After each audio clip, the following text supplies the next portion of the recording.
এক নাম্বার কি বলেন? এক নাম্বার ঈদ অর্থ কি?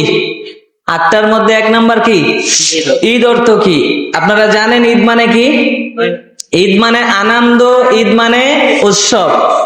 এবং এই ঈদের কথা আল্লাহ তাআলা কুরআনুল কারিমে উল্লেখ করেছেন। সুবহানাল্লাহ। কুরআনের 114 সূরার একটি সূরার নাম সূরাতুল মায়েদা। নাম কি? সূরাতুল মায়েদা। সূরা মায়েদার 113 নম্বর আয়াত। কয় নাম্বার? আল্লাহ তাআলা কুরআনুল কারিমে সূরা মায়েদার 113 নম্বর আয়াতে বলেন, قال عيسى ابن مريم اللهم ربنا أنزل علينا مائدة من السماء। পয়গম্বর ঈসা আলাইহিস সালাতু ওয়াস সালাম তার উম্মতকে যখন আল্লাহর দিকে দাওয়াত দেওয়া শুরু করলো, আল্লাহর দিকে যখন আহ্বান করা শুরু করলেন, ঈসা নবীর উম্মতেরা পয়গম্বর ঈসাকে বলেন, আল্লাহ, পয়গম্বর মুসা আলাইহিস সালামকে দেখেছি তার উম্মতের জন্য আসমান থেকে মান্না সালওয়া নিয়ে আসতো। শুনেছেন ঘটনা? পয়গম্বর মুসা আলাইহিস সালাম তার উম্মতের জন্য আসমান থেকে মান্না সালওয়ার ব্যবস্থা করেছেন।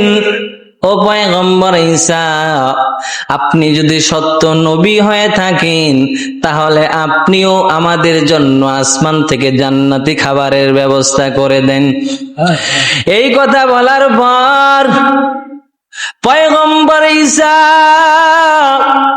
আল্লাহর কাছে দোয়া করলেন, হে মালিক, আল্লাহুম্মা রব্বানা আনজিল আলাইনা মাইদাতাম মিনাস সামা।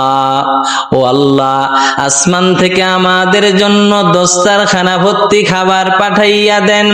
আমার উম্মত জান্নাতি খাবার খেতে চাই, আমার উম্মতের জন্য জান্নাতের খাবারের ব্যবস্থা করে দেন।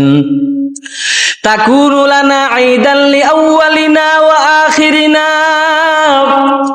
ও দয়ার মালিক, যদি আসমান থেকে খানার ব্যবস্থা করে দেন, আমাদের পূর্ববর্তী এবং পরবর্তী যত মানুষ আছে সবাই খুশি হয়ে যাবে। বলেন না সুবহানাল্লাহ। এই যে আল্লাহ বললেন ঈদান লিআউয়ালিনা ওয়া আখিরিনা, এই যে ঈদ, এই শব্দটা আল্লাহ ব্যবহার করেছেন। ঈদ মানে আনন্দ। জান্নাত থেকে খাবার পাঠালে পূর্বাপর সকল মানুষ খুশি হয়ে যাবে, আনন্দ উদযাপন করবে। ঈদের কথা কোরআনে পাইলেননি? ঈদাল লিআউয়ালিনা ওয়া আখিরিনা। যদি আপনি জান্নাত থেকে খাবারের ব্যবস্থা করে দেন, আমাদের পূর্বাপর আগের পরের সমস্ত মানুষ খুশি হয়ে যাবে। শুধু তাই নয়, ওয়া আয়াতাম মিনকা, আল্লাহ এটা আপনার নিদর্শনের অন্তর্ভুক্ত হয়ে যাবে। ওয়ারযুকনা, আল্লাহ আমাদের জন্য রিজিকের ব্যবস্থা করে দেন। ওয়া আনতা খায়রুর রাযিকিন, বলেন না রিজিকের মালিক কে? আল্লাহ, আপনি তো উত্তম রিজিকের মালিক। ও দয়ার মালিক, কেউ কারো রিজিক খাইতে পারবে না? পারবে নাকি? দুনিয়ার মানুষের রিজিক না ফুরাইলে দুনিয়ার মানুষ কবরে যাবে না। যতদিন আল্লাহ তার রিজিক রাখছেন ততদিন রিজিক খাইয়া এরপরে দুনিয়ার থেকে বিদায় নিবে। এরে নবীর উম্মতের দল, আমরা তো মেহমান আসলে চেহারা কালো হয়ে যায়, এমন লোক আছে না নাই? এরে নবীর উম্মত, নবী বললেন ওয়া আতইমুত তাআম ওয়া তাকরাউস সালাম আলা মান আরাফতা ওয়া মান লাম তারিফ। নবী বললেন, তুমি চিনো বা না চিনো, অজানা জানা সর্বস্তরের মানুষকে সালাম দিবা, মেহমানের মেহমানদারি করবা, তাহলে পরিপূর্ণ মুমিন হয়ে যাইবা। এজন্য নবী বললেন, মেহমান তোমার খায় না, মেহমান কার রিজিক খায়? আল্লাহ রিজিক খাবেন। দুনিয়ার কোন মানুষ চাইলেই কাউকে খাওয়াইতে পারে না। কত ধনী ঘরের সন্তান ইমাম সাহেবরে দাওয়াত করে, ইমাম সাহেব ঘরে খান।